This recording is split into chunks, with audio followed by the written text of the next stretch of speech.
네, 여러분 안녕하세요. 자, 이번 주는 챕터 9이고요. 우리 PLLT 교과서의 interlanguage라고 부르는 챕터입니다.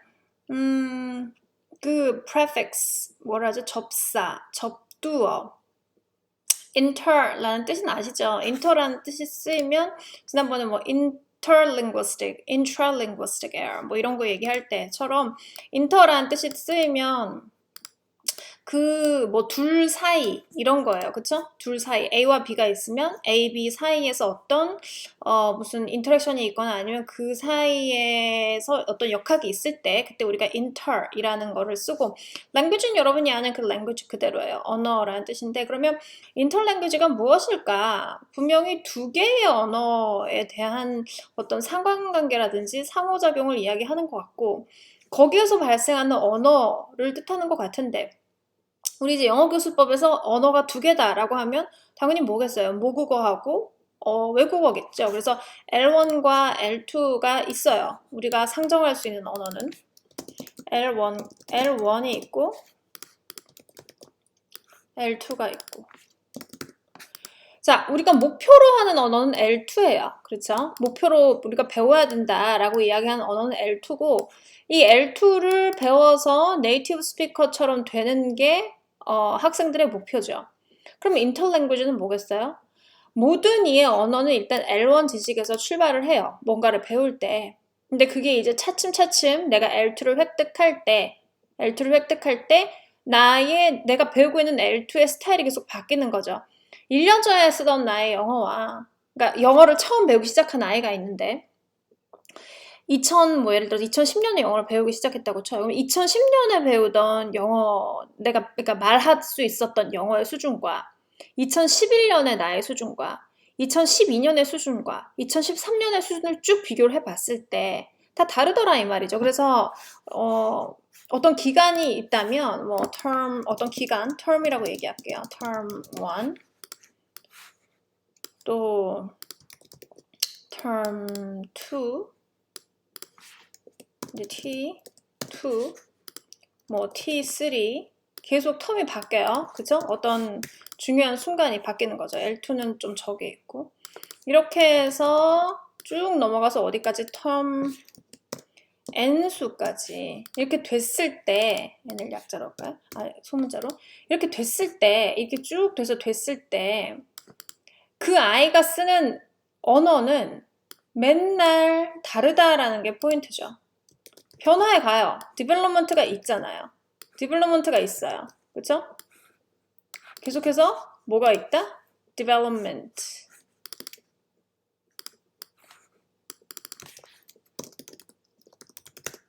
그런데 그 쓰이고 있는 언어가 딱 보니까 L1의 특징이 좀 있고 또 L2의 특징도 있는데 그러니까 이 학생의 네이티브 랭귀지이기 때문에 처음에는 그 원래부터 자리 잡혀 있는 그런 linguistic grammar나 그런 시스템에서 출발하기 때문에 굉장히 불안전하죠.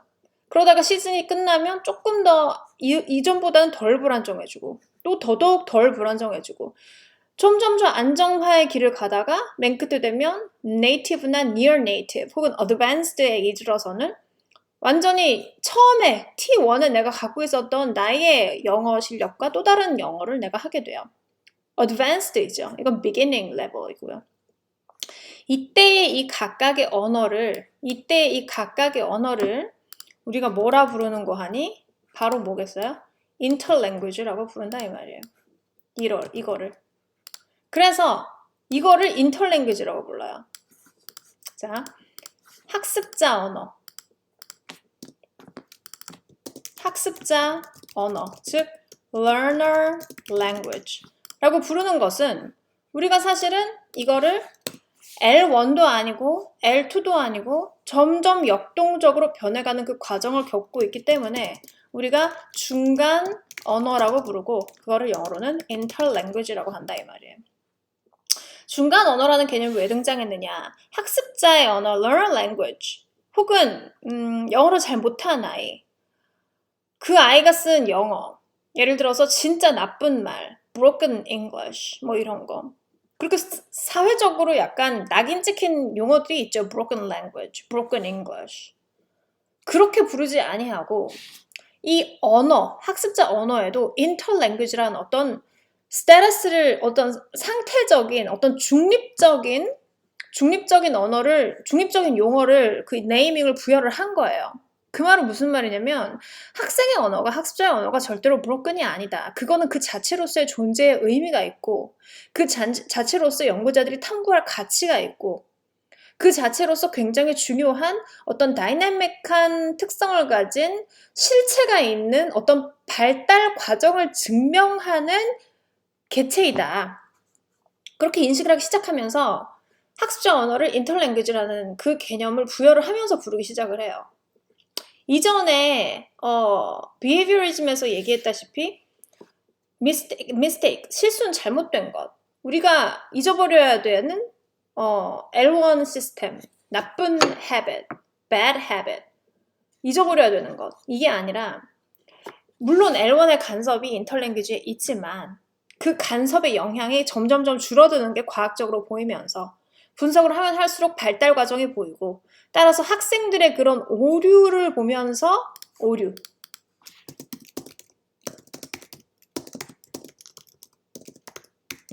오류를 보면서 뭔가를 발달 과정을 짐작해 나갈 수 있고 그 발달 과정을 통해서 이후 학습자의 더 나아간 어떤 발달 패턴을 예측할 수 있고 그 발달 과정을 보면서 얘가 지금 부족한 게 뭔지 그 인지적인 어떤 처리 과정을 들여다볼 수 있고 어떤 윈도우, 창문의 역할을 해주는 거 굉장히 중요한 존재로서 분석의 가치가 있는 그런 언어로서 인식이 되기 시작했어요. 그 인터랭귀지라는 용어가 등장했다 이거 자체가 학습자 언어 과거에는 브로큰 잉글리시라고 불렸던 그 브로큰 랭귀지에 굉장히 객관적인 어떤 자격이 주어지면서 연구 가치가 상당히 있는 소중한 산물로서 인식이 된다. 그거를 아시면 돼요. 그래서 그게 얼마나 중요한 거 아니? 한 챕터를 구성하게 되네요. interlanguage. 중간 언어는 왜 중요하냐? 중간 어는 왜 중요하냐? 바로 이 오류를 품고 있기 때문에 중요한 거예요. 여러분 이제 수능 같은 거 보실 때 오답 노트를 작성을 하잖아요. 오답 노트의 역할이 뭔가요? 내가 왜 틀렸는지 알고 그걸 틀림으로써 내가 이전에 어떻게 사고를 잘못했는지 알고 다신 이런 잘못을 하지 말자고 반성을 하면서 오답 노트를 쓰는 거잖아요. 내가 이때 잘 틀리더라. 이 실수는 하지 말자. 유사 문제가 나오면 이건 이렇게 접근하면 안 된다. 내가 과거에 이렇게 생각했던 게 잘못된 거다. 반성이잖아요. 그리고 그거를 잊지 않으려는 노력이죠.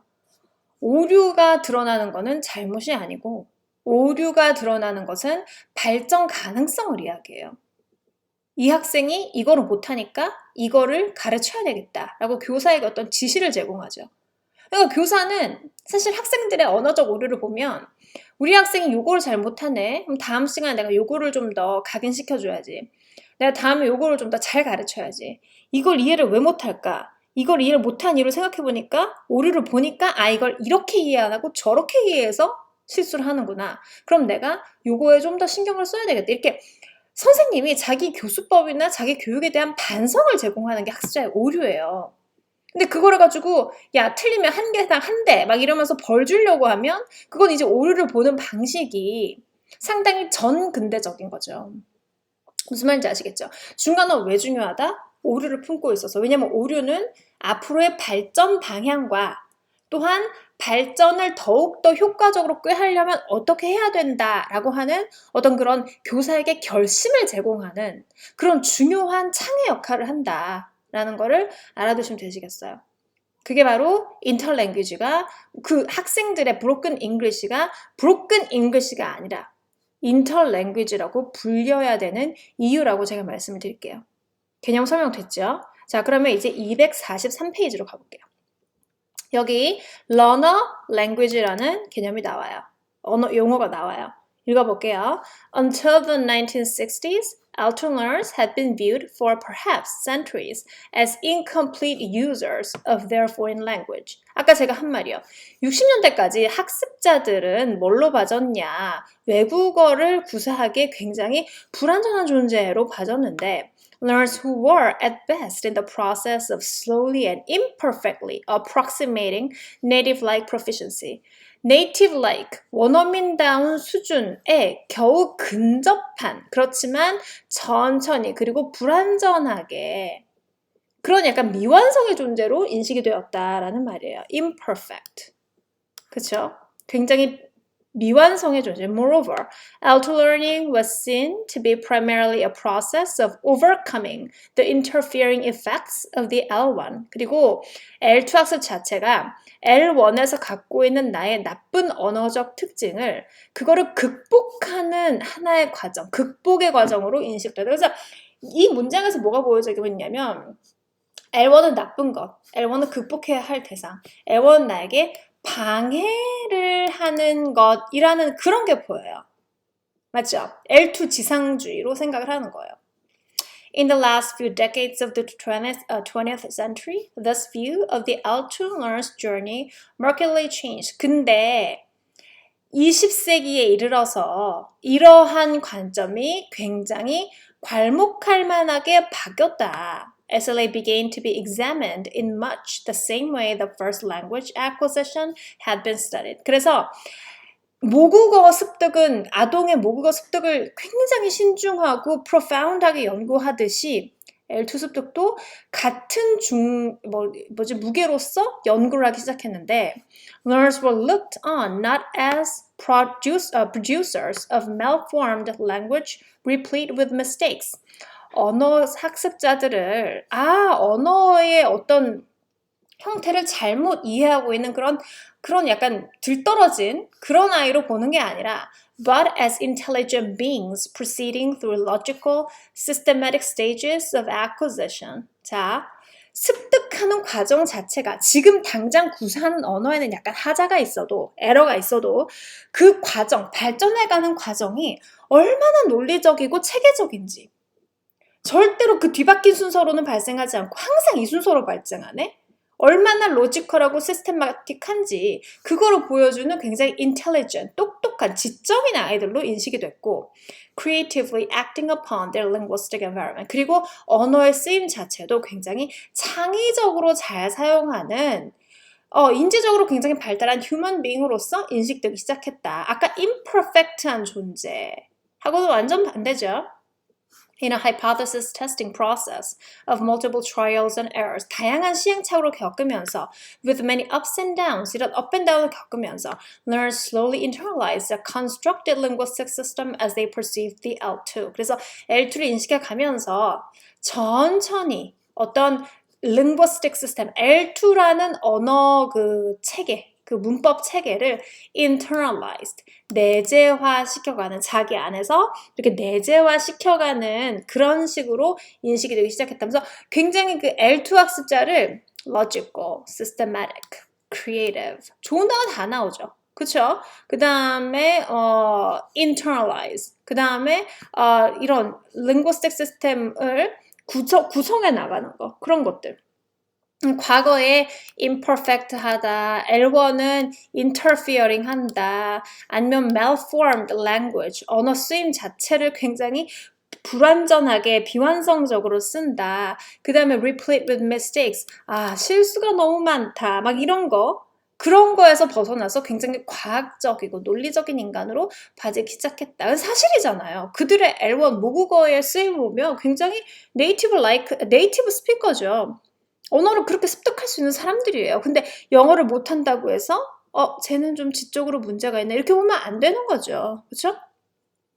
계속 읽어볼게요. A number of terms were coined to describe the perspective that stresses the legitimacy of learned second language systems. 그래서 다양한 언어들이 그럼 우리가 이게 L2라는 거를 학습자의 L2라는 거를 좀 더 이러한 관점, 위에 이러한 관점들을 과학적인 관점, 객관적인 관점 이런 것들을 좀 입혀서 생각을 하자 하면서 어떤 the best known of these is interlanguage 이런 용어가 등장했다. 중간어라는 거.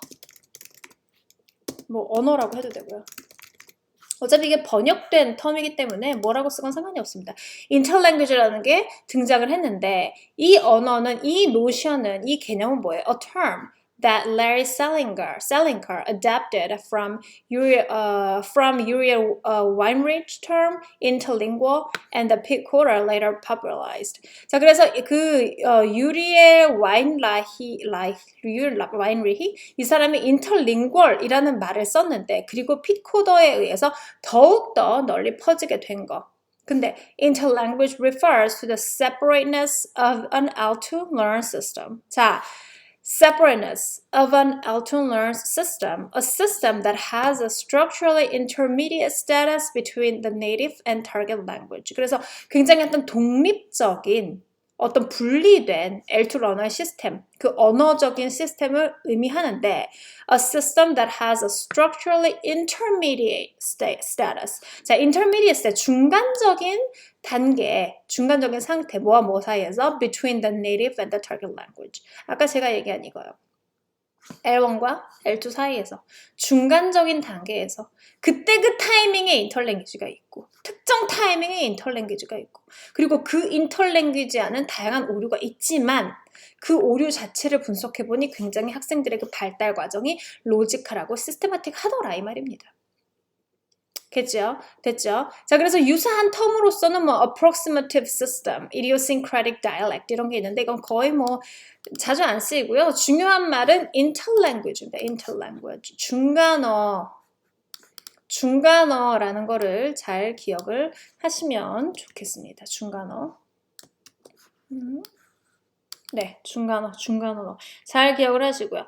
쭉 내려가서 while each of these designations emphasize a particular viewpoint. 이게 어떤 특정한 viewpoint를 이야기해 주네요. 어떤 viewpoint예요? They share the concept that second language learners form their own self-constructed linguistic system. 굉장히 독립적이죠? 그래서 학습자가 불완전한 존재가 아니고 forming their own self-constructed linguistic system. 스스로 구성한 언어적 체계를 갖추어 가고 있는 인격적인 존재로 인식되고 neither the system of the L1 nor the system of the L2 처음에는 L1 같지도 않고 L2 같지도 않은 그 중간적인 but a system based upon the best attempt of learners to bring order and structure to the linguistic stimuli surrounding them 그들에게 가능한 L2 스타일, 그들에게 가능한 언어 스타일을 모두 총집합해서 best attempt, 자기가 할 수 있는 거는 다 하는 특정한 어떤 독립적인 어떤 위상을 가진 언어로 가지기 시작했다. The interlanguage hypothesis led to a new era of second language research and teaching and represented a significant breakthrough of the study of SLA. 그래서 interlanguage hypothesis라는 거는 세상에 interlanguage라는 게 있다라는 걸 말하는 거예요. interlanguage 가설이라는 거는 그 언어, 학습자가 쓰는 언어는 interlanguage이다. 라는 게 interlanguage hypothesis입니다. 그래서 이 interlanguage라는 개념은 이 SLA 그리고 어떤 교육계에 굉장한 새로운 시대를 개막했다라고 적혀있네요. 그러니까 뭐 이게 그냥 학습자의 언어를 그냥 그걸로 본 거지 그게 아니고 그 발상의 전환이 진짜 중요한 거예요.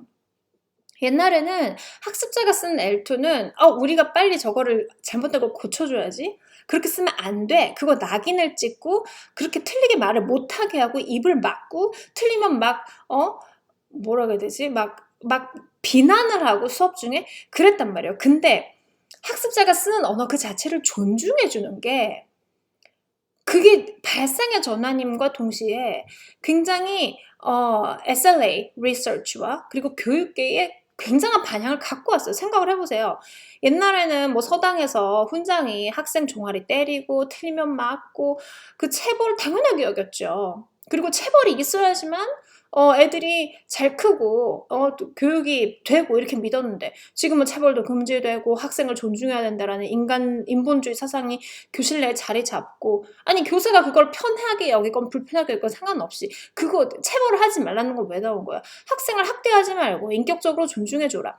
도대체 몇 년이 걸렸어요. 한국의 그 교육이라는 시스템은 서당계가 서당이 있었을 때부터 있었잖아요. 근데 지금에서야 얼마 전에서야 체벌을 하지 말자라는 그 반향이 일기 시작했단 말이에요. 그 관점이 학생을 바라보는 관점이 바뀌기까지 얼마나 시간이 많이 흘렸냐 이 말이에요. 이것도 학생의 언어를 어떤 뭐랄까 존중해줘야 되는 언어로 우리가 분석해야 되는 언어로 그 가치 있는 언어로 인식하기까지 시간이 얼마나 걸렸냐 이 말이에요. 그게 쉬운 결정이 아니다 이 말이죠. 그게 쉬운 어떤 시도가 아니다. 굉장히 이건 발상의 전환이었어요 당시에. The most obvious approach to analyzing interlanguage is to study the speech and writing of learners. 그래서 가장 파퓰러한 방법은 뭐겠어요? 학생이 얘기하고 글 쓴 거를 분석하는 거. Or what is called learn language. 혹은 그 interlanguage는 즉 learner language죠. learner language를 분석하는 거.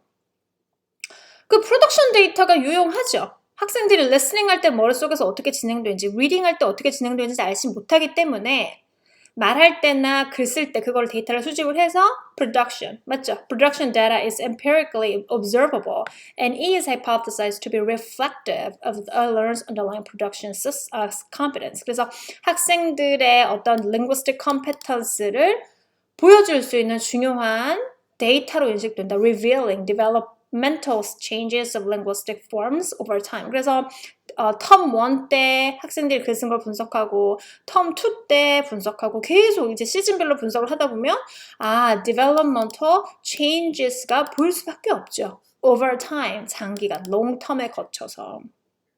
그쵸? comprehension, 자 듣는 거나 reading, 듣는 거나 읽는 건 어떤가요? 이런 이해 데이터. 이해 데이터는 must, of course, not be ignored in the description of learned language.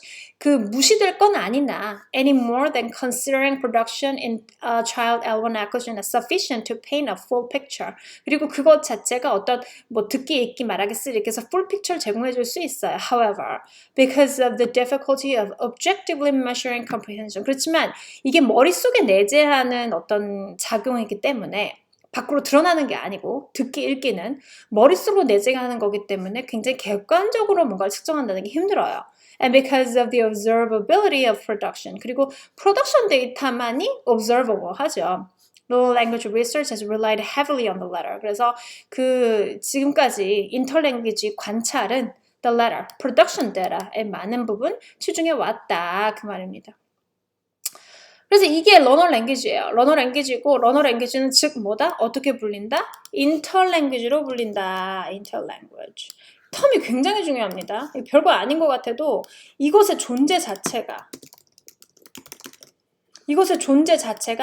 당대 학자들의 발상의 전환과 연구 방향의 어떤 디렉션의 변화 그거를 알려주는 거기 때문에 이 단어 그 자체가 굉장히 중요해요. 그리고 이거 자체가 어떤 뜻이다? 여기야. Separateness of an L2 learner system, a system that has structurally intermediate status between the native and the target languages. 아시겠죠? 하이라이트 한번 하고 갈까요? 이런 정의 같은 거요. 굉장히 중요한 개념입니다. 우리 분야에서. 됐죠?